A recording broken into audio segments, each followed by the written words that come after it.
Sebelumnya Assalamualaikum warahmatullahi wabarakatuh. Shalom, Om Swastiastu, Namo Buddhaya, Salam Kebajikan, Rahayu, Rahayu, Rahayu.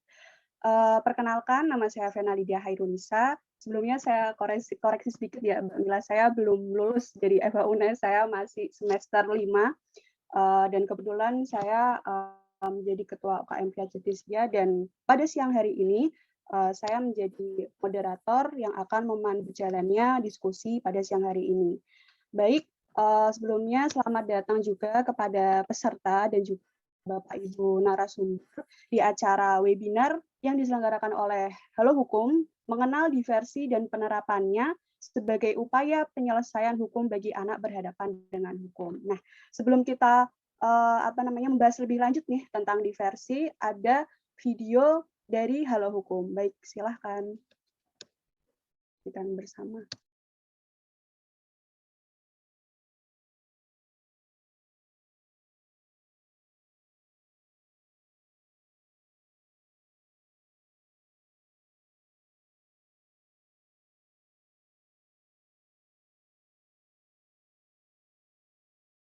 Anak adalah seorang yang belum berusia 18 tahun, termasuk anak yang masih dalam kandungan.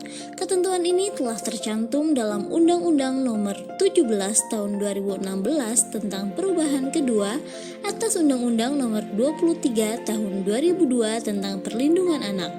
Anak berhak untuk mendapatkan perlindungan dari negara dalam segi apapun. Perlindungan anak merupakan suatu bidang dalam pembangunan nasional. Mengabaikan masalah perlindungan anak berarti juga mengabaikan pembangunan nasional. Karena anak adalah sumber daya insani bagi pembangunan suatu negara yang dimana pembangunannya dimulai dari sedini mungkin agar anak dapat berkontribusi secara maksimal bagi pembangunan bangsa dan negara. Salah satunya adalah hak untuk mendapatkan perlindungan hukum. Setiap proses peradilan, para penegak hukum harus dan wajib mengutamakan kepentingan anak, di mana dalam kepentingan itu terdapat hak-hak dari anak. Negara juga mempunyai kewajiban melindungi warga negaranya sejak lahir hingga meninggal. Berdasarkan pasal 1 ayat 2 Undang-Undang Nomor 11 Tahun 2012 tentang Sistem Peradilan Pidana Anak, yang dimaksud dengan anak yang berhadapan dengan hukum adalah anak yang berkonflik dengan hukum.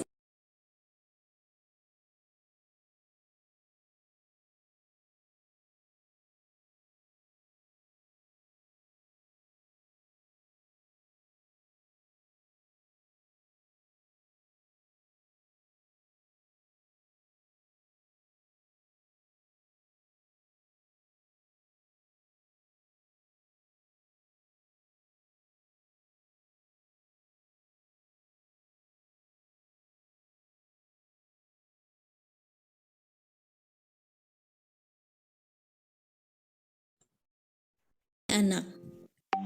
Kebijakan tentang diversi mulai menjadi solusi yang lebih tepat dalam penanganan anak dengan memberikan perhatian lebih untuk melibatkan mereka secara langsung dalam penyelesaian masalah, berbeda dengan cara penanganan orang dewasa. Hal ini dikarenakan peningkatan kesadaran bahwa anak bukanlah miniatur orang dewasa. Masa anak-anak adalah periode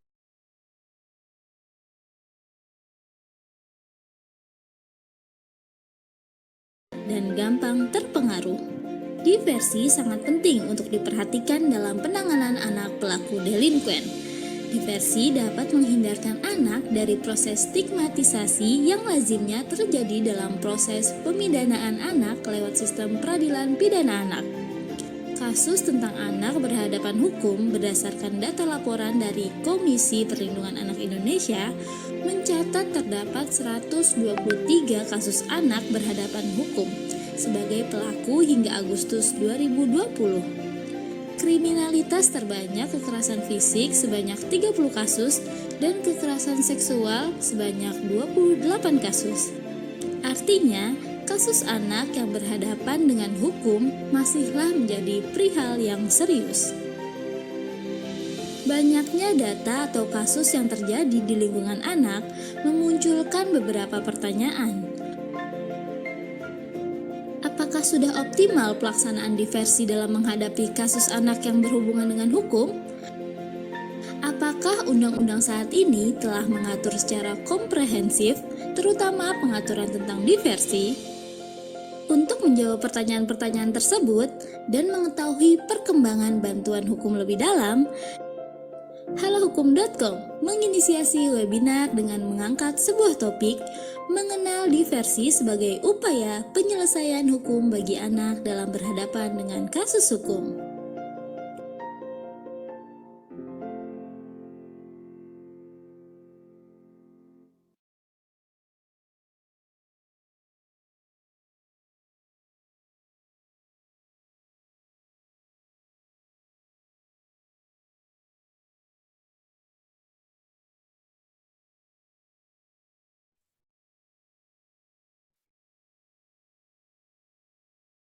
Tadi telah kita saksikan ya video pengantar dari Halo Hukum. Nah, untuk menjawab pertanyaan-pertanyaan mengenai diversi, maka langsung saja kita memasuki sesi sharing dalam acara webinar siang hari ini. Nah, sebelumnya pada siang hari ini terdapat kita. Yang pertama itu ada Ibu Rukun Romaida Huta Barat, SHMH, dosen tetap Fakultas Hukum Universitas Tarumanegara. Selamat siang, Ibu. Nah, kebetulan beliau juga kakak tingkat saya dari Fakultas Hukum UNES. Kemudian yang kedua ada Ibu Nika Devani Primalirani SH, Direktur Lembaga Bantuan Hukum Bali. Selamat siang, Ibu. Kemudian yang ketiga ada Ibu Niwayansita Metri SH, Pembimbing Kemasyarakatan Pertama Bapas dan Pasar. Selamat siang, Ibu Sita. Ya, Mbak. Kemudian pembicara kita yang keempat ada Bapak Anak Agung Made Putra Wirawan SHMH, Wakil Ketua KPPAD Bali. Selamat siang, Bapak Agung. Selamat siang. Baik, langsung saja kita mulai sesi diskusinya. Untuk pembicara pertama kita pada hari ini ada Ibu Rugun Romaida Huta Barat SHMH. Nah, baik, sebelumnya saya akan membacakan CV beliau. Beliau tahun 1996 hingga 2002 bersekolah di SD Negeri 173-123 Taruntung. Kemudian tahun 2005 lulus dari SMP Negeri 3 Taruntung. Tahun 2008 lulus dari SMA Negeri 2 Taruntung. Kemudian tahun 2012 beliau lulus dari Strata 1 Ilmu Hukum Universitas Negeri Semarang. Kemudian tahun 2015 beliau lulus dari Strata 2 Magister Ilmu Hukum Universitas Diponegoro. Dan 2021 hingga sekarang beliau mengikuti program Doktor Ilmu Hukum Universitas Gadjah Mada. Nah, beliau juga saat ini menjadi dosen tetap Fakultas Hukum Universitas Tarumanegara. Beliau juga aktif mengikuti pendidikan non-formal, kemudian mengikuti penelitian dan karya tulis ilmiah yang dipublikasikan, kemudian ada penelitian juga yang beliau ikuti, dan juga beliau saat ini mengikuti beberapa keanggotaan. Yang pertama ada Asosiasi Pengajar Viktimologi Indonesia tahun 2020 hingga 2024. Kemudian ada Reviewer Jurnal Belo Bagian Pidana Fakultas Hukum Universitas Patimura Ambon tahun 2021 hingga 2025. Kemudian menjadi peneliti Mahkamah Agung Republik Indonesia tahun 2021 dan juga Direktur Humas Diponegoro Center for Criminal Law tahun 2021 hingga 2022. Baik, langsung saja kita sambut pembicara pertama kita, Ibu Rugun Romaida Huta Barat SHMH. Kepada Ibu Rugun, saya persilahkan. Baik, selamat siang. Saya nggak bisa nyalain video ya, kamera ya. Saya coba menyalakan tapi unable to start video. Apakah bisa mendengar saya, Mbak Moderator? Bisa, Ibu. Bisa. Iya, oke. Berarti kameranya dimatikan begitu ya. Baik, selamat siang. Assalamualaikum warahmatullahi wabarakatuh. Shalom, Om Swastiastu, Namo Buddhaya, salam kebajikan. Salam sejahtera untuk kita semua, teman-teman yang ada di sini, Bapak Ibu yang hadir dalam seminar talk show dari halohukum.com. Menarik sekali tema yang dimintakan ke saya untuk saya ikut bergabung menjadi salah satu pembicara. Ya, apakah saya bisa dibantu untuk ini ya, slide materi saya bisa ditampilkan? Saya sebenarnya ingin ini ya, face begitu, pengen melihat para peserta, tapi karena ini tertutup atau saya tidak bisa lihat ya, jadi yang saya lihat itu hanya panelis di sini. Baik, tema yang diberikan oleh tim kepada saya, tim halohukum.com, yaitu bagaimana sebenarnya diversi dalam upaya penyelesaian hukum bagi anak yang berhadapan dengan hukum, ya. Jadi anak berhadapan dengan hukum itu apa sih, kan gitu sekarang. Pertanyaannya, apakah ada nggak bedanya anak berhadapan hukum dengan yang tidak? Kalau berdasarkan undang-undang, saya mohon izin Bapak Ibu yang pembicara bertiga, saya memulai ya, saya izin Bapak Ibu. Tadi saya lupa, mohon maaf. Siap. Ya, saya kembali, ya izin Pak Agung, Bu Vena, sama Bu Sita ya. Izin saya duluan menyampaikan materi kita hari ini. Ya. Kalau kita lihat dari anak berhadapan dengan hukum, kita bisa lihat di dalam pasal 1 ayat 2 Undang-Undang SPP Anak, ya, dinyatakan di sana bahwa anak yang berhadapan dengan hukum adalah anak yang berkonflik dengan hukum, ya, anak yang menjadi korban tindak pidana, dan anak yang menjadi saksi tindak pidana. Jadi kita fokus sekarang pada bagaimana sebenarnya penetapan diversi pada anak yang berhadapan dengan hukum. Nah, ini menarik sekali karena sebenarnya diversi ini jalan nggak sih? Nah, ada praktisi-praktisi kita di sini nanti yang akan memberikan arah apakah jalan atau tidak, apakah ada kendala atau tidak. Tapi saya coba di sini mengulas kembali supaya kita mengingat kembali apa sih itu diversi.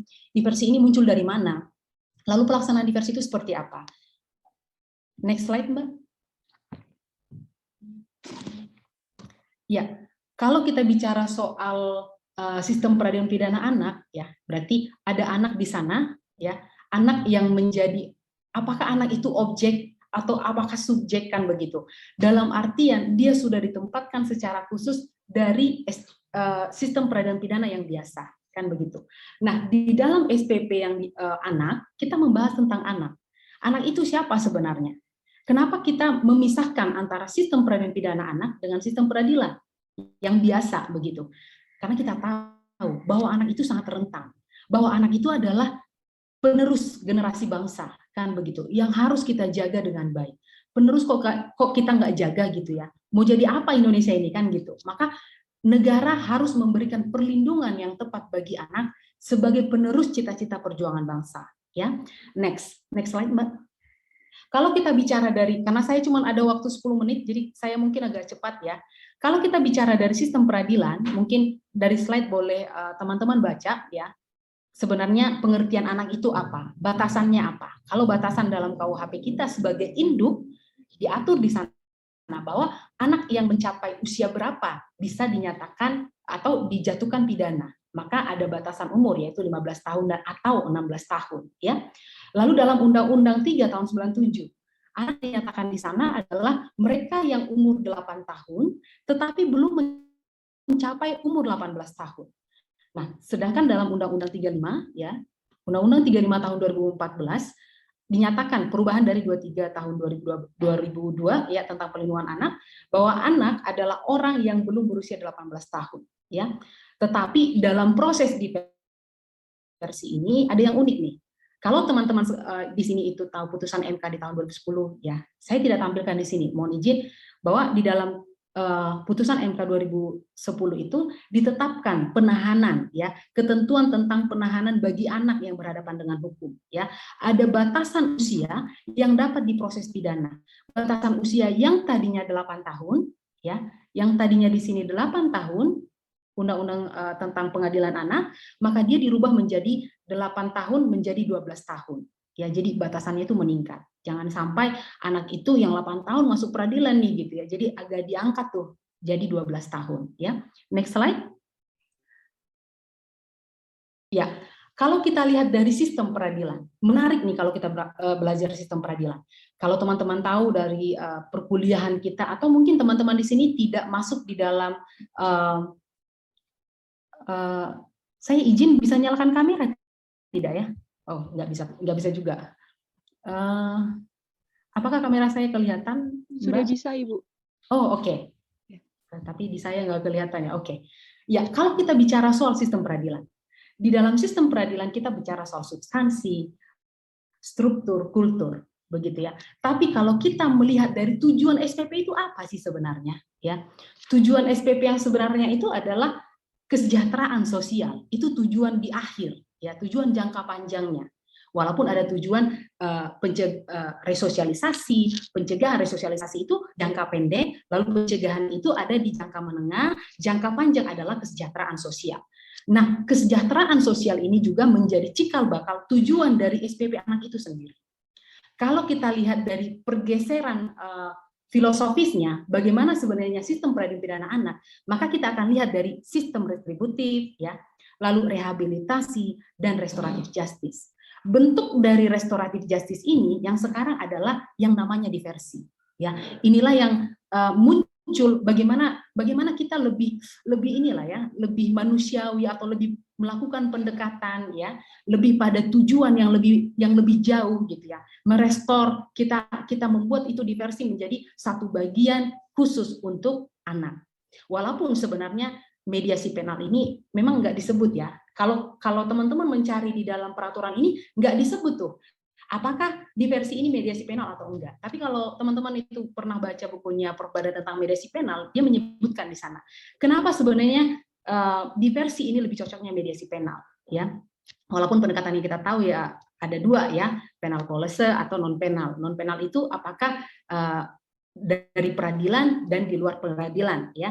Dari peradilan itu berarti jalurnya adalah jalur yang formal. Anak itu dihadapkan dengan hukum begitu ya. Lalu sekarang terjadi pergeseran. Pergeserannya itu menjadi non formal.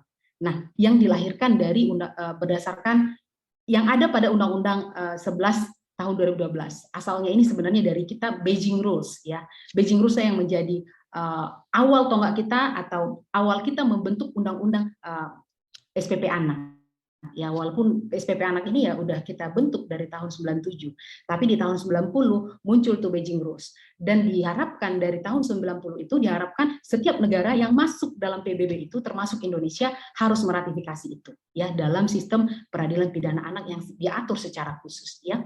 Nah, tujuan dari adanya pengaturan demikian ya, pengaturan diversi ini hanya kalau kita baca banyak buku ya, kalau teman-teman baca banyak buku diversi atau pernah baca jurnal gitu ya, maka kamu akan menemukan di sana tujuan yang utamanya adalah bagaimana harkat dan martabat, bagaimana kesejahteraan anak itu tetap kita lindungi gitu ya. Nah, harkat martabat ini diharapkan dengan pendekatan restoratif justice memberikan arah yang lebih baik lah pada sistem peradilan pidana anak ya. Next. Ya, walaupun sebenarnya sistem peradilan pidana anak ini ya itu tadi kembali tadi bahwa dia dimulai dari secara internasional atau Beijing Rules ya. Tapi ini sangat menarik untuk diambil diratifikasi oleh Indonesia karena hampir seluruh yang mengikuti ya, yang masuk dalam resolusi PBB itu meratifikasi dalam aturannya ya. Nah, ini tadi Beijing Rules atau kita sebut dengan United Nations Standard Minimum Rules for the Administration Juvenile System ya. Dan singkatnya gampang lah, kita ingat aja the Beijing Rules ya, itu untuk bagaimana sistem peradilan pidana anak ini ya. Lalu kewenangan diversi ini menurut Beijing Rules ini adalah karakter yang melekat pada pelaku anak ya. Jadi ada karakter-karakter khusus di mana pendekatan diversi ini dilakukan ya. Pendekatan seperti apa? Kalau kita di Indonesia itu berarti sudah ada syarat-syaratnya. Syarat dinyatakan anak mendapatkan diversi. Ya, kita lihat di dalam pasal 7 Undang-Undang 11 2012. Di pasal 7 dinyatakan anak boleh mendapatkan, enggak cuma boleh, wajib mendapatkan, harus mendapatkan diversi dengan catatan yang pertama. Anak itu tindak pidana yang dilakukan sanksinya itu tidak lebih dari 7 tahun. Itu yang pertama. Dan pakai kata dan ya. Jadi kumulatif ya, pakai kata dan. Dia tidak pakai kata atau. Nanti itu berpengaruh dalam proses hukumnya. Dan yang kedua, adalah anak itu tidak pengulangan tindak pidana atau tidak residivis, ya. Walaupun ini pun masalah, ya. Pengulangan yang dimaksud itu kalau kita lihat banyak ahli bilang pengulangan tindak pidana itu apa sih sebenarnya? Apakah pengulangan tindak pidana yang sejenis atau tidak? Pengulangan tindak pidana yang sama atau tidak? Kalau tidak sama berarti tidak residivis dong. Nah, itu salah tuh ya. Residivis di sini adalah tindak pidana yang sejenis atau tidak sejenis. Ya, kalaupun tidak sejenis, ya udah tetap dilihat adalah batasan diversinya. Apakah dia mendapatkan diversi atau enggak? Kalau dia misalnya tidak mendapatkan diversi, berarti dia bisa mendapatkan diversi ketika ada masalah itu lagi, ketika ada masalah baru. Asalkan catatannya bahwa dia belum pernah mendapatkan diversi. Ya, dalam Beijing Rules ini nanti akan kita lihat dan teman-teman bisa download di sana sambil di-download sambil kita ngobrol gini kan lebih asik gitu. Kayak di kelas tuh masuk juga kayak gitu. Ayo diambil Beijing Rules-nya sambil mereka baca rule 12.1 gitu ya. Nanti mereka baca, oh ini diversi untuk polisi, ini diversi untuk jaksa, dan ini diversi untuk hakim. Kalau sampai saya hafal enggak lah, Mbak Vena. Kalau sampai saya hafal tuh bahasa Inggris enggak lah ya. Jadi nanti teman-teman nanti boleh mencek apakah itu benar rule-nya itu ada di situ atau tidak ya. Tapi versi dari yang kita ambil dari Beijing Rules di dalam SPP anak itu hampir sama ya, hampir sama. Enggak jauh beda lah gitu ya.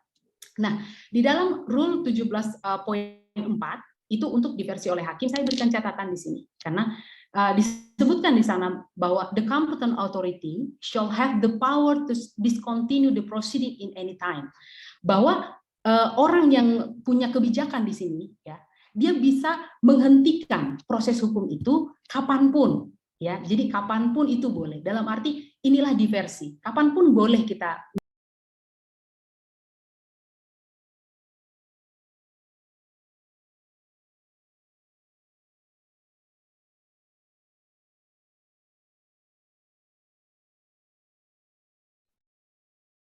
Maaf, Ibu, ter-mute ya? Iya, LBH memute saya ya. Saya nggak tahu saya termute, tapi catatannya LBH mungkin salah tekan ya.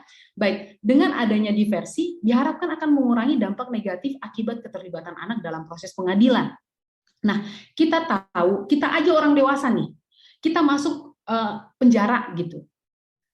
Kerasa kan? Pasti kerasa. Pasti ada negatif dari pidana penjara itu sendiri. Ya, dalam beberapa penelitian yang saya telah lakukan, saya itu biasa concern di lembaga pemasyarakatan. Itu negatifnya itu banyak sekali.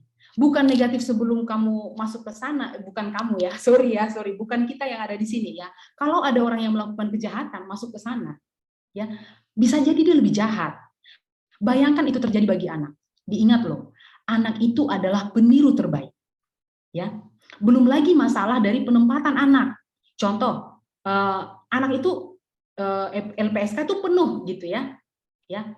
Lalu dia ditahan di lapas, apa nggak berbahaya tuh, ya?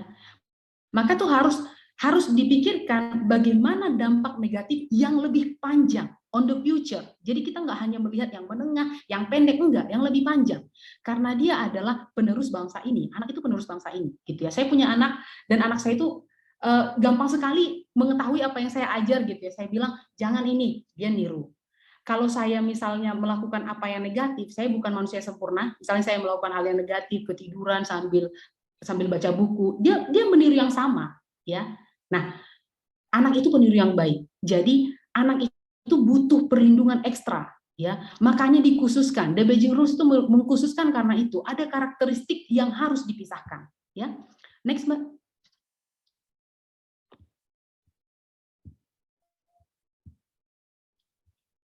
Ya, diversi dalam Undang-Undang 11 tahun 2012 ya tentang SPP anak.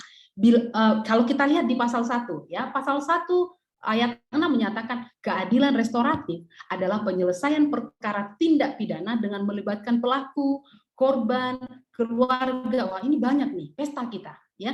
Lalu keluarga pelaku atau keluarga korban dan pihak lain yang terkait untuk bersama-sama mencari penyelesaian yang adil dengan menekankan pada pemulihan kembali, ya, direstore, ya, dipulihkan, ya, sama dengan kita di lembaga pemasyarakatan, ya, reintegrasi sosial. Dia direintegrasi, dia dipulihkan supaya ketika masuk ke masyarakat itu tidak bermasalah lagi, kan gitu. Bisa dirangkul oleh masyarakat, bisa diterima oleh masyarakat, ya. Nah, dan bukan pembalasan, bukan retributif, ya. Kalau pembalasan itu berarti tujuan pemidanaan itu apa sih sebenarnya untuk SPP anak?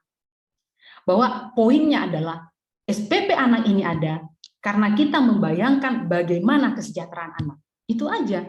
Kalau misalnya sudah tidak sesuai dengan kesejahteraan anak, para praktisi pun akan bilang, ini gimana kalian tidak memikirkan kesejahteraan anak? Apa sih tujuan SPP anak? Kan gitu. Lalu ayat 7 menyatakan bahwa pasal 1 ayat 7 ya, diversi adalah pengalihan penyelesaian perkara anak dari proses peradilan pidana ke proses di luar peradilan pidana. Berarti ada yang tadi saya bilang, ada dari yang formal menjadi non formal, ya. Anak kok dihadapkan di pengadilan toh buat apa toh? Buat menyiksa anak gitu, buat supaya takut. Ya supaya efek jerah lah gitu. Kita aja sekarang nggak efek jerah kok. Dalam falsafah pemidanaan kita sekarang untuk yang SPP biasa aja kita nggak efek jerah kok yang kita harapkan. Tapi reintegrasi sosial itu yang kita harapkan, ya. Untuk anak apalagi, anak yang segitu rentannya gitu ya, anak yang melakukan tindak pidana 9 tahun mencuri gitu, atau melakukan pemerkosaan karena ternyata orang tuanya tidak memperhatikan, dia nonton video-video porno terus, terakhir dia menjadi memperkosa temannya, ya. Perkosaan diingat tadi bahwa ada syarat untuk penjatuhan diversi 7 tahun, maksimal pengenaan pidananya adalah 7 tahun. Maka apakah dia kena diversi? Nah, disinilah nanti kebijakan-kebijakan yang baru muncul. Apakah sebenarnya pertanyaan ya menarik ya? Apakah hakim itu boleh? Kan udah dari kepolisian, kejaksaan, oh nggak bisa nih, nggak memenuhi syarat pasal 7 nih, masuk ke pengadilan. Pengadilan bisa nggak sih menyatakan ketok palu udah diversi? Siapa yang tahu kan gitu. Tapi ini akan menarik nanti, siapa tahu dari para praktisi ini punya pengalaman untuk itu. Ya, lalu dalam pertemuan PBB, ya, Children and Juveniles in Detention, nanti boleh dicek oleh teman-teman. Ada juga himbauan bagaimana seluruh negara mulai mengimplementasikan Beijing Rules. Ini tadi saya sudah sampaikan ya, termasuk Indonesia. Walaupun Indonesia itu sebenarnya, maka ini yang menjadi dasar perubahan kita, perubahan terhadap pengadilan anak tadi ya. Mulailah kita merubah dengan SPP anak. Dan SPP anak itu rata-rata yang kita ratifikasi adalah Beijing Rules, tidak jauh dari sana. Ya, walaupun ada nanti pembeda, akan saya jelaskan nanti pembedanya di mana. Silakan next, Mbak. Ini waktu saya cepat, jadi saya gitu ya, greget, kayak mau lari saya Pak Agung, Bu Sita gitu. Ini buru gitu. Ya, lalu kita bicara tujuan diversi. Ya, nah menarik nih, tujuan diversi ada dalam pasal 6 Undang-Undang 11/2012 SPP anak. Ya, lalu ada dalam PP. PP ini sebenarnya turunan dari pasal dari undang-undang 11 itu tadi. Karena diatur di sana ada ketentuan lebih lanjut diatur dalam PP. Tapi ini menarik juga nih, kalau kamu di sana itu lagi bikin skripsi ya, kalau ke mahasiswa saya selalu kasih clue-clue untuk skripsi ya. Bagaimana, kamu tahu tidak adanya perma untuk diversi, pedoman diversi? Munculnya tahun berapa? Mungkin pada nggak tahu ya, bahwa ada pedoman untuk diversi nih dari Mahkamah Agung ya. Nah, pedoman diversi dari Mahkamah Agung ini apakah pas atau tidak? Ya, karena pedoman Perma 4 tahun 2014 ini dia muncul sebelum adanya PP. Itu bisa nggak sih? Itu bisa nggak sih? Nah, ini kan jadi simpang siur ya. Bisakah Perma itu muncul dengan sebelum adanya peraturan pemerintah yang mengatur lebih lanjut untuk diversi itu? Ya, itu nanti mungkin bisa kuis dari Mbak Vena untuk yang lain ya. Kalau ada jawaban untuk itu saya kasih nilai A kalau kelas saya ya. Ya, diversi bertujuan yang pertama, mencapai perdamaian antara korban dan anak. Ya, nah ini pasti ya, adanya perdamaian antara korban dan anak. Kalau tidak ada damainya, gimana sih diversi ini? Makanya tadi saya bilang, Prof. Badan menyatakan bahwa kesepakatan diversi ini sebenarnya nggak jelas dalam arti kalau kita lihat formulirnya, ya formulirnya ini nanti ada di Perma tadi tahun 2014 tadi ada di lampirannya. Di situ tuh nggak jelas apakah kesepakatan ini dia mendapatkan perdamaian atau tidak. Ya, yang namanya kesepakatan perdamaian, maka di sana harus jelas ada kata perdamaian. Dia sepakat berdamai antara korban dan anak. Tapi yang saya cek tadi itu, ya kemarin malam juga saya cek bahwa yang paling banyak itu di sana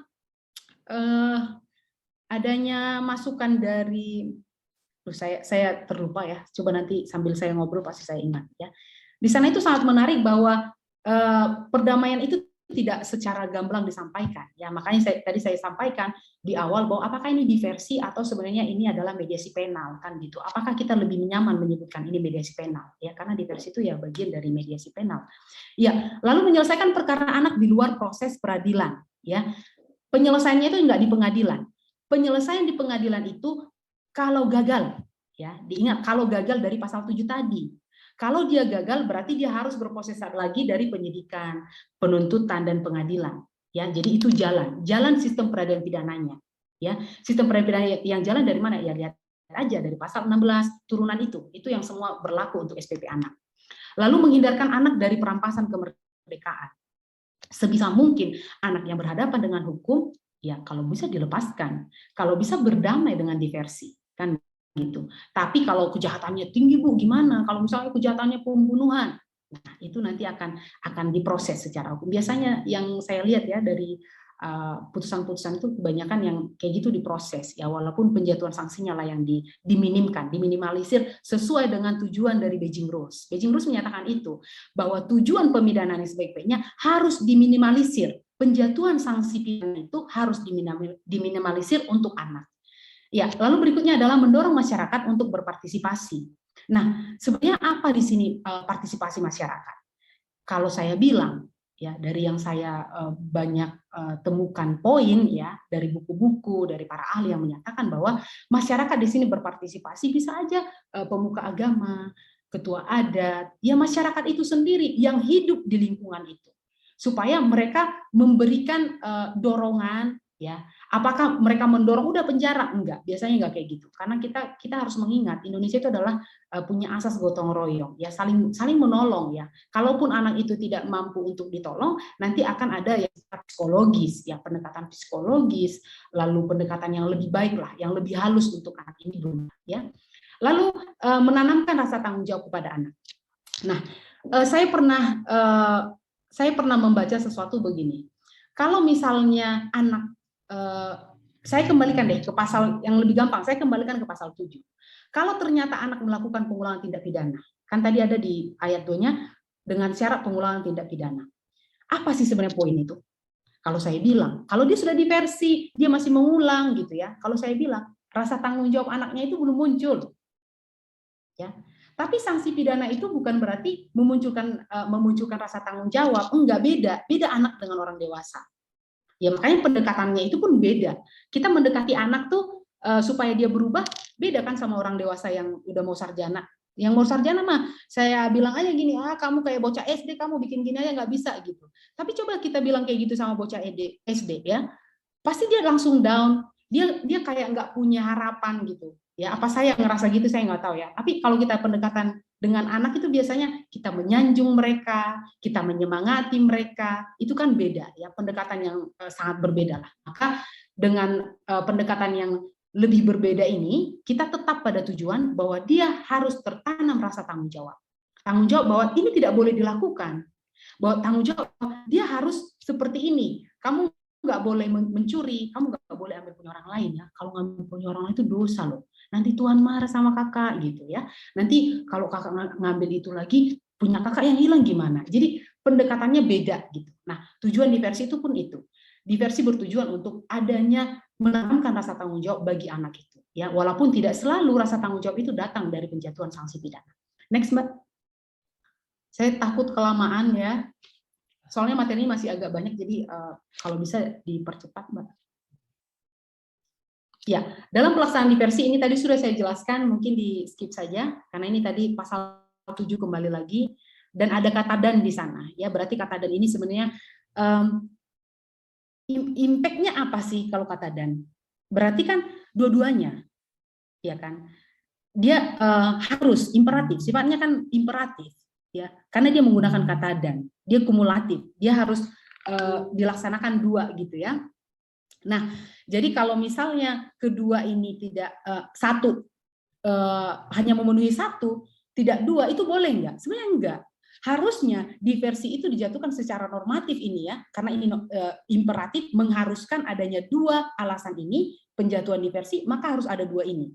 Kalau hanya ada satu, diancam dengan pidana penjara 7 tahun, nggak bisa. Harus ada dua, pengulangan tindak pidana. Kalau dia tidak mengulang bagaimana? Ya harus diberikan diversi. Gitu ya. Saya sudah diingatkan, mungkin satu slide lagi, Mbak. Ya, pelaksanaan diversi. Mungkin saya cepat ya. Pelaksanaan diversi ini saya simpulkan saja ya. Nanti ada teman-teman Bapak Ibu di sini yang akan menambahkan untuk ini. Di dalam pasal 8 kita lihat bahwa proses diversi dilakukan melalui musyawarah dengan melibatkan anak, orang tua, walinya, korban, dan atau orang tua, walinya, pembimbing kemasyarakatan, pekerja sosial profesional. Nah, ini pekerja sosial profesional ini masih dipertanyakan sampai sekarang karena belum ada belum ada ketentuan tentang itu yang lebih detail ya, berdasarkan pendekatan restoratif. Ditekan lagi pendekatan restoratif atau diversi itu tadi pendekatan restoratif ya. Dalam hal diperlukan musyawarah sebagaimana di ayat 1, maka diperlukan tenaga kesejahteraan sosial dan atau masyarakat. Dan proses diversi ini wajib memperhatikan ya, ini yang wajib diperhatikan, kepentingan korban, ya, jangan sampai korban itu merasa tertekan mengikuti diversi ya. Lalu yang kedua, kesejahteraan dan tanggung jawab anak. Ini tadi yang tujuan dari diversi itu, harus ada rasa tanggung jawab bagi anak, penghindaran stigma negatif. Nah, ini penting nih, jangan sampai anak tuh malu, jangan sampai dia udah dari kecil itu udah terstigma dan sampai besar dia itu bakal jahat gitu ya, atau bakal pembalasan retributif. Yang kita harapkan adalah bagaimana dia berubah, bagaimana dia lebih baik lagi ke depannya. Lalu keharmonisan masyarakat. Keharmonisan masyarakat ini kerjasama masyarakat tadi. Masyarakat ikut campur di sini. Lalu kepatutan, kesusilaan, dan ketertiban umum. Mungkin satu slide, aduh saya agak gemas satu slide lagi ya. Nanti di slide ini ada tentang, saya bikin catatan-catatan tentang juvenile, tentang Beijing Rules. Nanti teman-teman bisa baca di sana sambil ambil Beijing Rules-nya, pasti paham karena poin-poinnya sangat singkat-singkat saya bikin. Jadi kalau misalnya ada teman-teman yang lagi penelitian boleh dibantu dengan itu. Lalu pelaksanaan diversi di dalam pasal ini yang akan saya jelaskan karena ini udah clear dari pasal 9 dibahas di sana bagaimana pertimbangan diversi. Ada kategori tindak pidananya, berarti kategori tindak pidana balik lagi pada pasal 7, tidak lebih dari 7 tahun. Lalu ada umurnya kembali lagi, kalau dia anak yang maka usianya adalah dari 12 sampai 18 tahun. 8 itu tidak masuk. Lalu hasil penelitian Bapas. Nah, ini menarik nih, ada Bu Sita nanti mungkin yang menjelaskan bagaimana hasil penelitian Bapas ini untuk pertimbangan diversi. Lalu dukungan lingkungan keluarga dan masyarakat. Apakah keluarganya itu mendukung? Apakah keluarganya itu bahwa anak ini lebih baik gitu? Karena dia dikembalikan lagi gitu.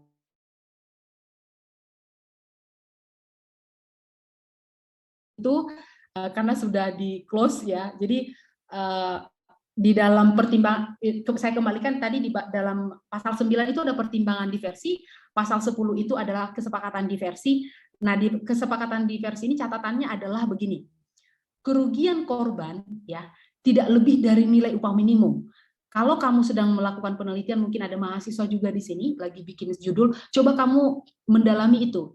Nilai upah minimum ini apa sih? Bagaimana sebenarnya filosofisnya? Kenapa upah minimum kerugiannya yang dibuat? Kerugian upah minimum provinsi setempat ya. Nah, ini agak menarik kan. Kenapa harus diperlukan upah minimum? Lalu yang di dalam pasal 11 ya, kesepakatan diversi, ada kesepakatan diversi di sana. Nanti yang bisa kita hubungkan dengan sebenarnya kesepakatan diversi ini mediasi penal atau enggak ya. Lalu di dalam pasal 13 ada proses peradilan pidana anak ya, dilanjutkan dengan diversi. Lalu pasal 14 ada kewajiban untuk memberikan pendampingan dan pengawasan. Lalu di pasal 15 itu nanti sudah proses di pengadilan. Ya, saya pikir itu dari saya. Mungkin akan nanti kita banyak diskusi. Terima kasih. Saya kembalikan kepada Ibu Moderator, Mbak Vena. Terima kasih Ibu Lugun. Luar biasa sekali ya materinya. Saya sampai mendapatkan ilmu yang banyak sekali nih, baru tahu banget gitu tentang diversi ini. Tadi bisa kita simpulkan ya teman-teman dan juga Bapak Ibu, diversi adalah penyelesaian perkara anak dari proses peradilan pidana ke proses di luar peradilan pidana. Dan bisa saya simpulkan tadi memang tujuan dari diversi ini adalah tujuan utamanya untuk menjaga harkat dan martabat dari anak itu sendiri. Nah, baik, langsung saja dari teman-teman nih, kalau misalkan mau menyampaikan pertanyaan, nanti di akhir sesi ada sesi tanya jawab, bisa menyampaikan pertanyaan di kolom Q&A atau mungkin nanti bisa langsung saja raise hand di sesi tanya jawab. Dan terima kasih juga kepada peserta, kurang lebih pada webinar siang hari ini ada 60 partisipan. Kami ucapkan terima kasih banyak. Langsung saja kita masuk ke pembicara kedua, yaitu ada Ibu Nikade Fani Primaliraningsih SH. Saya akan membacakan CV-nya. Beliau lahir di Dili 25 April 1992, kemudian lembaga atau organisasi yang beliau ikuti yaitu YLBHI LBH Bali, kemudian jabatan yaitu Direktur YLBHI LBH Bali, kemudian pengalaman organisasi yang pertama ada BEM PM Universitas Udayana, kemudian Student Community of International Law FH Universitas Udayana, kemudian ada Udayana Mooncourt Community FH Universitas Udayana. Baik, langsung saja kita sambut Ibu Fani. Kepada Ibu Fani kami persilahkan.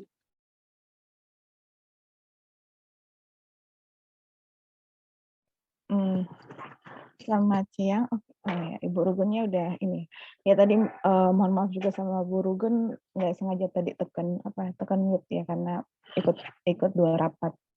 Oke, jadi tadi Bu Rugun sebenarnya cukup menjelaskan konsep itu karena sebenarnya kalau dibilang Indonesia itu apakah punya dasar penerapan restoratif justice, ya kita sudah punya itu mediasi penal gitu ya, itu sudah ada aja ini, cuman kemudian itu tidak digunakan karena kemudian tidak ada aturan turunannya. Nah kemudian itu diimplementasikan dalam bentuk konsep restoratif justice gitu, terus yang kemudian turunannya dalam bentuk diversi gitu. Jadi kalau dibilang apa perbedaannya sama, misalnya sama, cuman diversi itu kemudian ada skat atau ininya untuk anak-anak gitu. Jadi Ibu moderator, apa saya yang tampilin slide atau dari panitia baiknya? Coba dari panitia nggih, Bu. Saya bisa? Saya nggak bisa. Untuk slide-nya gimana, Mbak?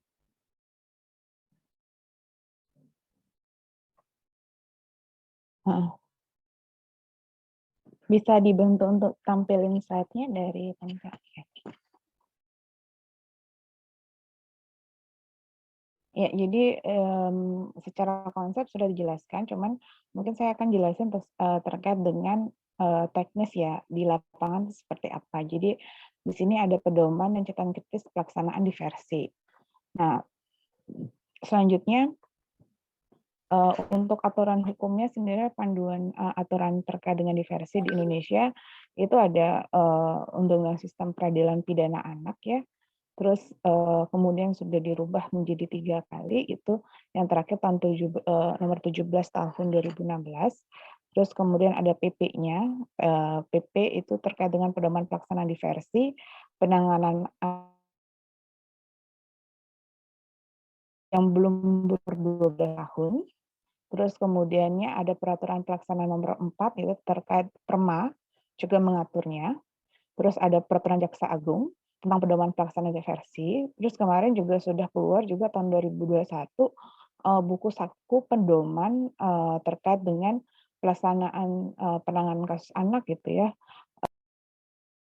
Proses menjalani proses ini ya, peradilan itu akan berdampak secara psikologis terhadap anak. Saya kemudian bagaimana mendorong penyelesaian anak itu tidak sampai ke proses hukum ataupun kemudian tidak ada proses pemindanaan gitu. Kemudian konsepnya berubah dari dari bagaimana balas dendam atau efek jerah, atau sebagaimana kemudian adanya pemulihan dari konsep efek jerah berubah menjadi pemulihan, itu yang kemudian diterjemahkan dalam bentuk diversi. Nah, kemudian menyelesaikan perkara di luar proses peradilan. Terus yang ketiga adalah menghindari anak perampasan, maksudnya biar kemudian tidak banyak kemudian anak-anak taruh di lembaga pemasyarakatan. Terus yang keempat adalah mendorong masyarakat untuk berpartisipasi gitu. Ini penting sekali karena sebenarnya kalau anak melakukan tindak pidana sebenarnya apakah itu salah anaknya atau kemudian salah lingkungannya gitu. Sehingga kemudian apakah kemudian masyarakat tidak punya tanggung jawab terhadap kesalahan tersebut. Maka dari itu 4 adalah mendorong masyarakat berpartisipasi. Jadi misalnya ada sosial yang bermasalah, bagaimana melalui kasus ini ada rekayasa sosial menjadi lebih baik gitu. Makanya penting ada partisipasi dari masyarakat. Terus yang terakhir adalah menanamkan rasa tanggung jawab terhadap anak. Nah, untuk diversi sendiri kemudian ada beberapa hal gitu, ada upaya diversi, musyawarah diversi, kesepakatan diversi, pelaksanaan kesepakatan, terus pengawasan pelaporan diversi dan penerbitan surat kesepakatan penghentian termasuk registrasi diversi. Nah, kalau misalnya kita lanjut gitu, jadi upaya diversi tadi sudah dijelaskan gitu ya, itu adalah proses pengalihannya di luar penyelesaian perkara anak di luar proses peradilan pidana. Gitu. Jadi tidak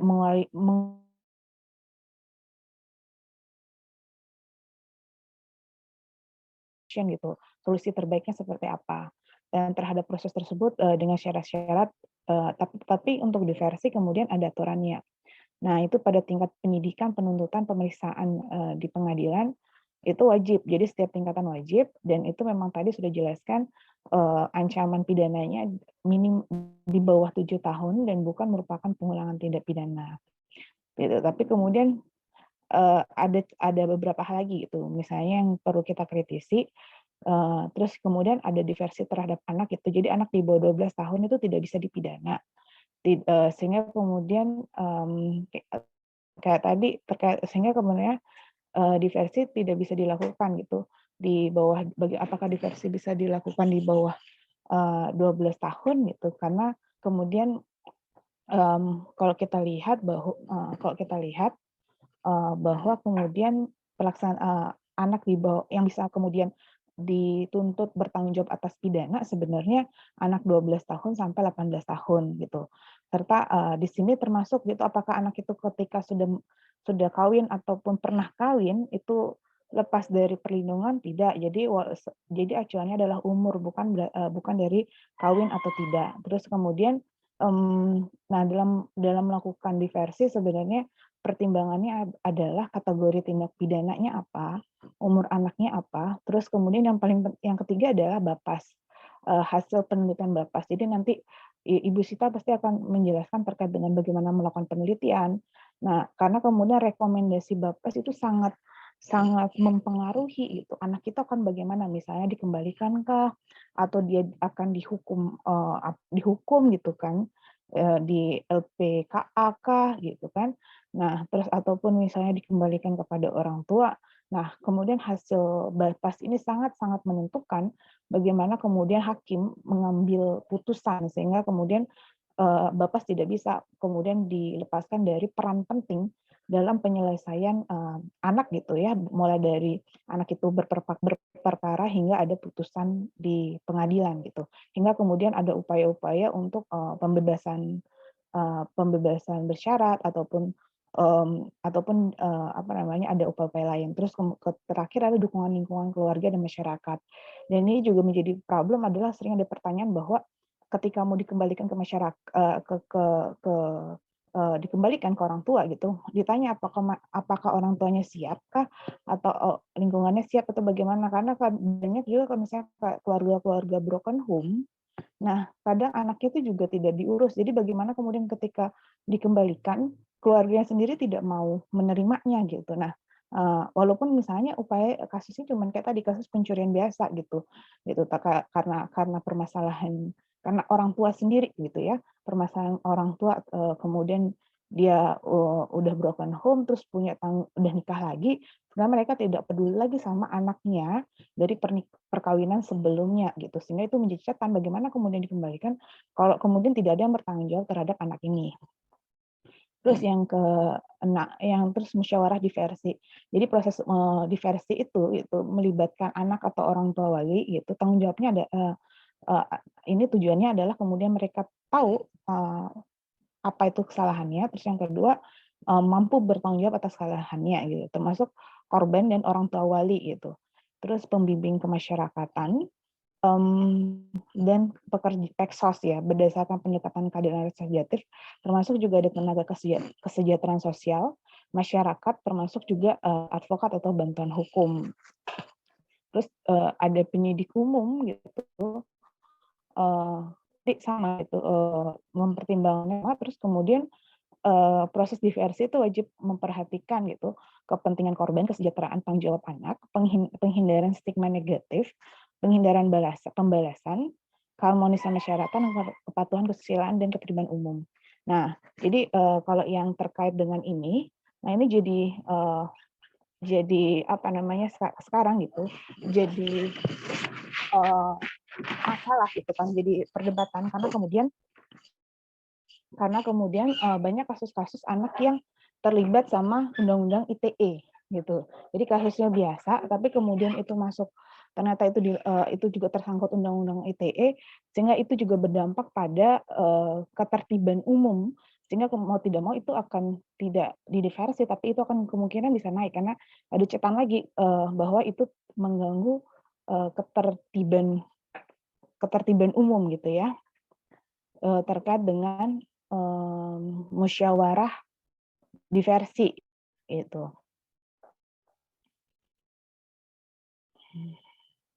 Nah, itu di musyawarah diversi gitu. Dan selanjutnya terus ada selanjutnya ada proses kesepakatan diversi. Nah, kesepakatan diversi ini kemudian yang pertama harus dapat persetujuan. Jadi ada dua ya kesepakatan diversi. Kapan harus mendapat persetujuan korban? Ada yang tidak perlu persetujuan korban di sini. Nah, yang mana yang kemudian perlu persetujuan korban, yang mana tidak perlu persetujuan korban gitu. Jadi untuk persetujuan korban, jadi kesepakatan diversi itu korban serta kesediaan anak keluarganya. Jadi yang tidak perlu yang tidak perlu kecuali itu ya tidak perlu adalah tindak pidana berupa pelanggaran gitu, tindak pidana ringan, piring, terus tindak pidana tanpa korban, atau nilai kerugian korban tidak lebih dari nilai upah minimum provinsi setempat gitu.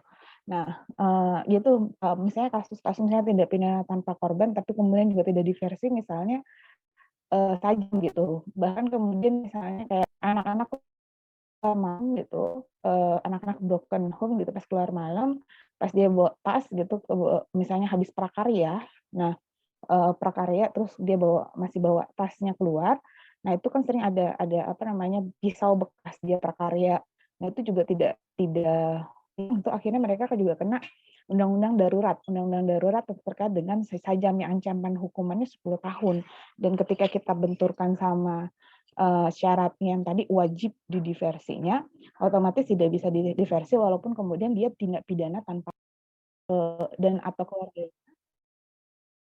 pembimbing masyarakat dapat melibatkan tokoh masyarakat.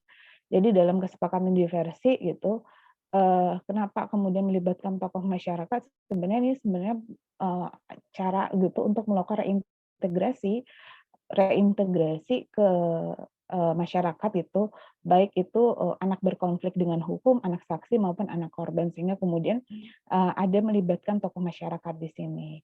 Nah, untuk sendiri gitu awalnya gitu kan di Undang-Undang Sistem Peradilan Pidana Anak ketika itu tidak menuliskan bahwa ada advokat atau bantuan hukum, tapi di peraturan Mahkamah Agung, di peraturan kejaksaan kemudian melibatkan anak-anak, melibatkan advokat atau bantuan hukum gitu.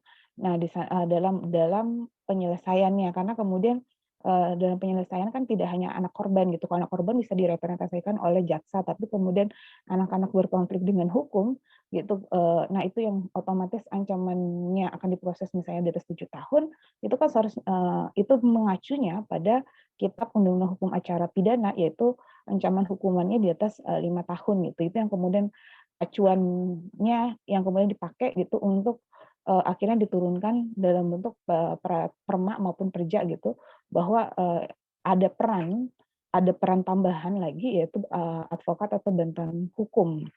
Nah, untuk kesepakatan diversi itu ada beberapa gitu.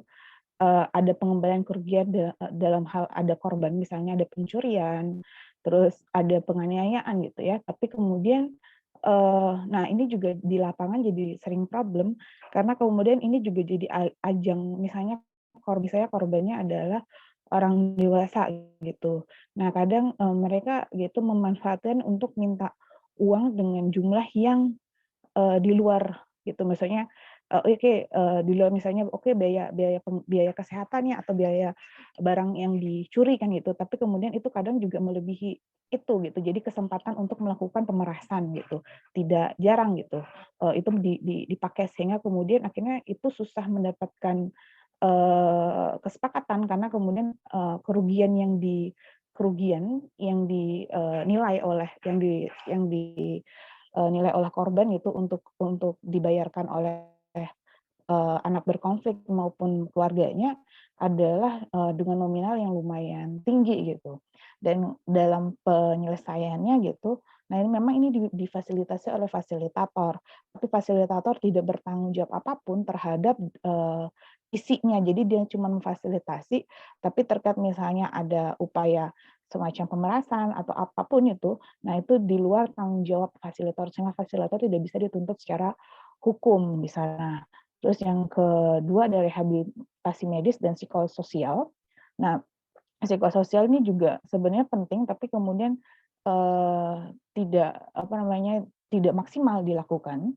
Terus yang ketiga ada penyerahan kembali kepada orang tua wali. Terus yang keikutsertaan dalam pendidikan atau pelatihan lembaga pendidikan LPKS gitu paling lama 3 bulan. Nah, kenapa paling lama gitu? Nanti itu juga ada turunannya di peraturan Jaksa Agung gitu. Kemudian ternyata diversi ini nggak cuman kesepakatan diversi hari ini langsung berlaku, tapi kemudian ada 3 bulan bahkan bisa diperpanjang sampai 6 maksimal gitu ya, akumulasi 6 bulan. Terus masyarakat paling lama 3 bulan gitu. Hasil kesepakatan diversi dapat bentuknya perdamaian tanpa ganti kerugian. Terus penyerahan kembali kepada orang tuanya, keikutsertaan dalam pendidikan LPKS paling lama 3 bulan, dan pelayanan masyarakat. Nah, terus selanjutnya adalah pelaksanaan kesepakatan diversi. Nah, di sini pelaksanaan kesepakatan diversi itu dilakukan dalam jangka waktu 3 hari sejak ada kesepakatan diversi. Jadi hari ini kesepakatan, 3 hari seharusnya sudah ada pelaporan ke pengadilan untuk mendapatkan penetapan. Tapi kemudian kesepakatannya kan tidak semua kesepakatan bisa dilakukan hari itu juga gitu. Misalnya tadi ada LPKS, dia harus di LPKS gitu 3 bulan. Nah, otomatis kan tidak bisa pelaporannya langsung. Maka dari itu, apabila ada kesepakatan, maka dapat dibuat paling lama 3 bulan dan dapat diperpanjang 3 bulan lagi. Itu untuk poin bahwa ada pendidikan di LPKS paling lama 3 bulan, ataupun ada layanan masyarakat paling lama 3 bulan, atau misalnya ada pengganti kerugian dengan jangka waktu lebih dari 3 hari gitu. Jadi sangat-sangat dimungkinkan itu 3 bulan dan dapat diperpanjang 3 bulan lagi gitu. Itu diperbolehkan di peraturan turunan Jaksa Agung. Gitu. Terus pelaksanaan kesepakatan akan diawasi oleh pembimbing kemasyarakatan. Jadi Babas punya peran-peran penting gitu ya. Mulai dari menilai apakah ini akan kasusnya lebih cocok kemana gitu, apakah didiversikah, apakah apa namanya diproseskah gitu, kok terus putusannya rekomendasinya apa gitu, termasuk misalnya kalau sudah didiversi yang akan mengawasi bagaimana pelaksanaannya adalah Bapas gitu. Apabila tidak terlaksana maka Bapas akan menginformasikan misalnya kalau di tingkat kepolisian, kejaksaan maupun pengadilan gitu, sehingga apabila tidak terlaksana maka akan diproses kembali tindak pidana tersebut gitu. Nah, apabila ada ingkar janji maka perkara akan dilimpahkan dengan tidak membatalkan kesepakatan diversi. Jadi kayak tadi apabila tidak terpenuhi ya maka proses SPPA-nya akan lanjut gitu. Tapi kemudian kesepakatan diversinya tetap tidak dibatalkan gitu. Mungkin akan dikuatkan di pengadilan. Terus selanjutnya ada pengawasan dan pelaporan pelaksanaan kesepakatan diversi. Jadi hasil kesepakatan dituangkan dalam bentuk kesepakatan diversi, itu hasil kesepakatan diversi disampaikan langsung oleh pejabat atau bertanggung jawab paling lama 3 hari gitu sejak kesepakatan dicapai atau memperoleh penetapan. Terus penetapan disampaikan kepada pembimbing masyarakat, ke Bapas, ke penuntut umum, ke hakim paling lama 3 hari sejak ditetapkan. Terus kemudian pengawasan atau diversi pelaksanaan kesepakatan yang dihasilkan berada pada atasan langsung pejabat yang bertanggung jawab di tiap pemeriksaan. Jadi ada pelapor, ada tetap diawasi gitu ya. Terus kemudian jadi ini adalah gambaran bahwa ketika diversi berarti sudah clear tidak gitu. Jadi ada pemantauannya, ada hitungan harinya, terus ada aturan yang kemudian bagaimana kemudian menentukan apakah ini sudah tutup atau sebenarnya masih lanjut. Jadi ketika ada kesepakatan diversi itu tidak otomatis langsung berarti sudah selesai, tapi itu akan sampai selesai ketika sudah ada penerbitan surat kesepakatan penghentian penuntutan atau penyelidikan atau penyidikan. Jadi klasifikasinya yaitu dalam waktu 3 hari sejak diterimanya surat penetapan pengadilan berwenang untuk kasus tanpa korban dan dikembalikan ke orang tua wali gitu. Terus jadi dapat surat penetapan pengadilan, baru dari instansi yang kemudian akan memberhentikan akan mengeluarkan surat tersebut dalam waktu 3 hari. Tapi klasifikasinya adalah kasus tanpa korban atau dikembalikan ke orang tua. Terus yang kedua dalam jangka waktu 5 hari sejak kesepakatan diversi dilaksanakan berupa ganti kerugian, pelayanan pemasyarakatan dan pengembalian ke keadaan semula. Jadi maksimal 3 bulan diperpanjang 6 bulan, terus dikirim suratlah ke pengadilan, dari pengadilan nanti kemudian balas suratnya, terus 5 hari kemudian baru maksimal 5 hari kemudian baru dari instansi terkait mengeluarkan surat penghentian gitu. Dalam jangka waktu 5 hari kesepakatan diversi dilaksanakan berupa keikutsertaan di LPKS gitu. Terus yang terakhir adalah dalam jangka waktu 5 hari sejak seluruh kesepakatan diversi dilaksanakan. Ini misalnya terkait dengan adanya ganti kerugian itu di luar 3 hari. Nah, ataupun hal-hal lain yang kemudian disepakati antara korban dengan anak berkonflik dengan hukum dan keluarganya. Nah, kemudian itu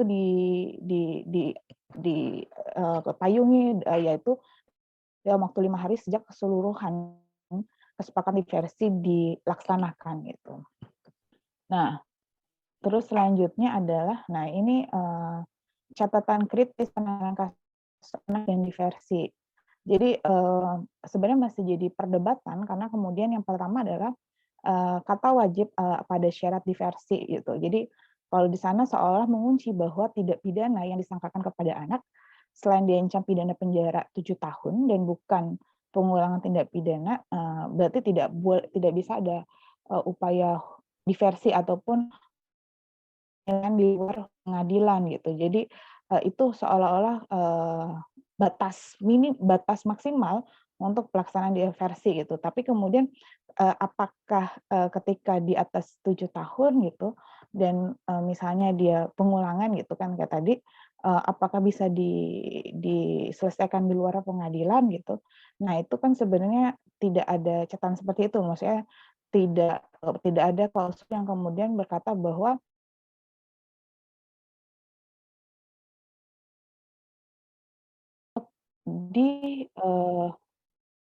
gerbek di apa namanya, geng-geng motor dan pas dia lewat gitu, nah dia tertangkap otomatis, dia bisa kena pasal, sajam itu gitu, karena bawa senjata tajam gitu.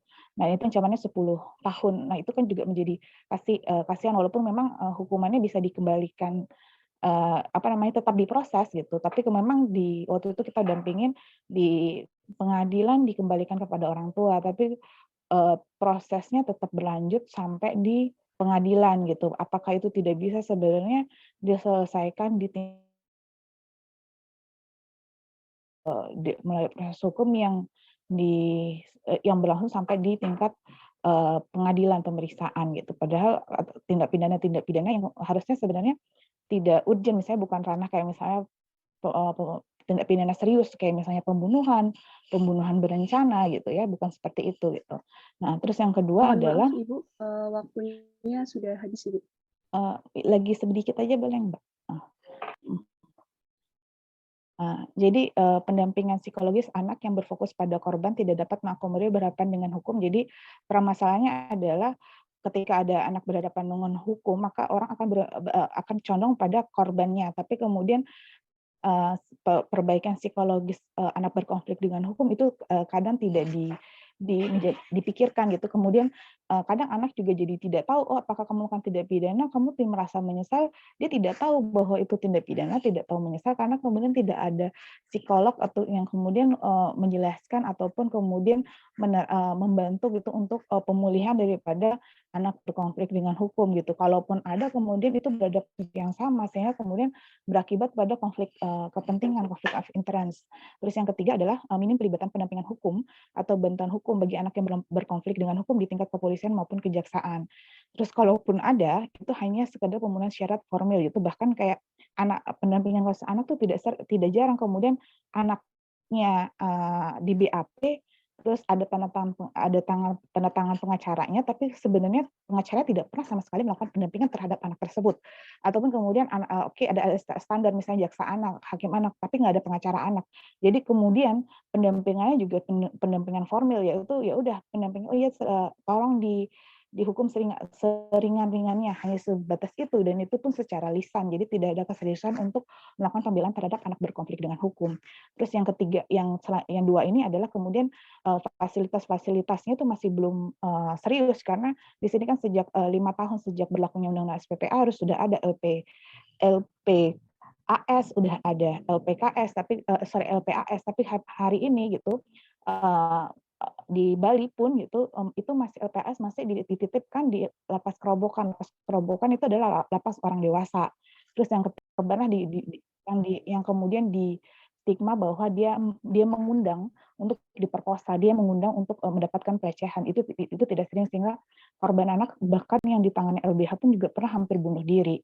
Dan kemudian, tidak ada rehabilitasi sosial karena kemudian misalnya anak laki-laki melakukan persetubuhan gitu, itu misalnya itu menjadi hal yang sangat-sangat wajar di Bali gitu kan.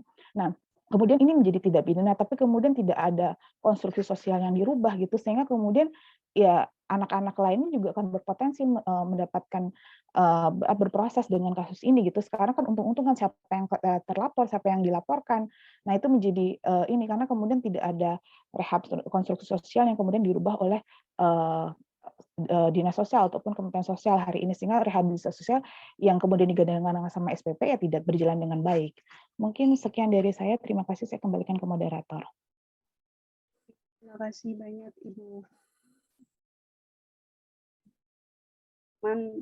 materi dari Ibu Fani tadi kita bisa mengetahui bagaimana sih proses dari diversi itu, kemudian bagaimana proses kesepakatan dari diversi itu, dan yang saya tangkap juga perlu ditekankan bahwa diversi ini juga butuh peran dari masyarakat itu sendiri, seperti itu. Nah, baik, selanjutnya langsung saja kita masuk ke pembicara ketiga, yaitu ada Ibu Sita. Baik, saya bacakan CV dari Ibu Sita. Nama, Ni Wayan Sita Metri SH. Beliau lahir di Bangli 3 November 1989. Kemudian agama Hindu, status menikah, pekerjaan ASN, kemudian beliau sekarang sebagai pembimbing kemasyarakatan pertama di Balai Pemasyarakatan kelas 1 Denpasar. Pendidikan terakhir S1 Ilmu Hukum Universitas Mahendra Datta. Baik, langsung saja kepada Ibu Sita, kami persilahkan waktunya 10 menit untuk sesi sharing. Silakan. Oke, terima kasih kesempatannya. Terima kasih moderator yang sudah memperkenalkan.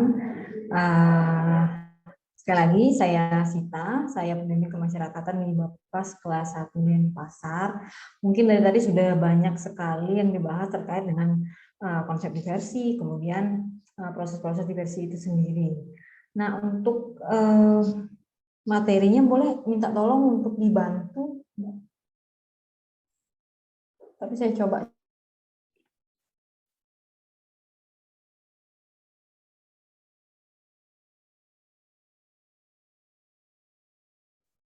Mohon maaf, suara saya terdengar, Pak?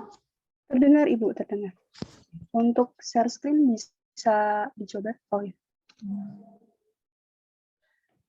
Oke, dalam Baik. kesempatan ini saya sedikit menjelaskan terkait dengan tugas, fungsi, dan peran PK Bapas dalam pelaksanaan diversi pada anak yang berhadapan dengan hukum.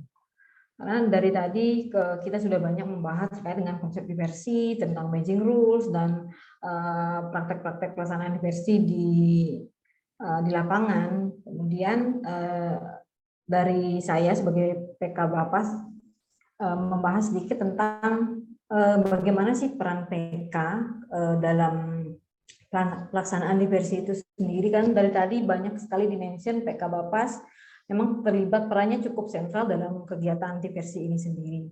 Boleh next, Mbak? Nah, next aja, Mbak.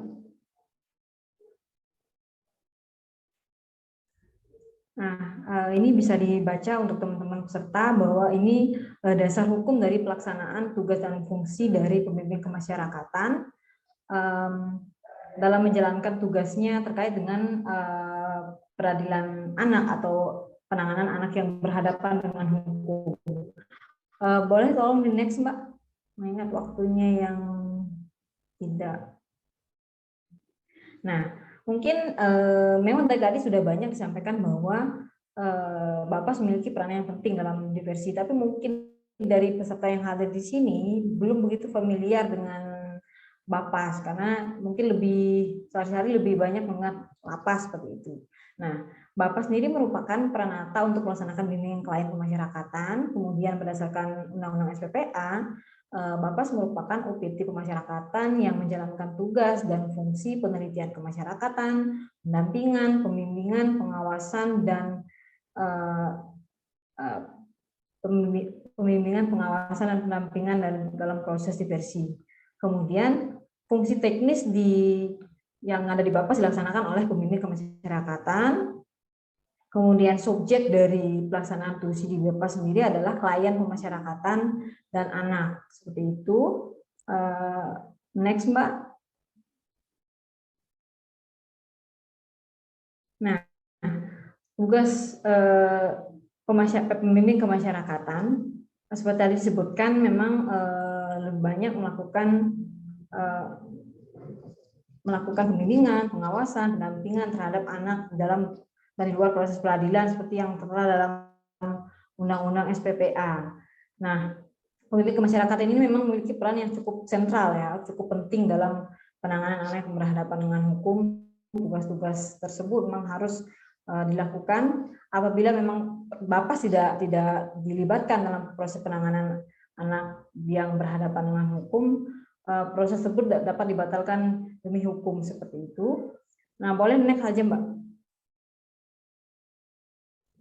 Next, biar langsung, karena dari tadi sebenarnya sudah dijelaskan banyak ya terkait dengan Bapas sendiri, terkait dengan diversi. Mungkin saya langsung aja ke poin-poinnya. Nah, tugas dari Bapas sendiri yang pertama itu pendampingan.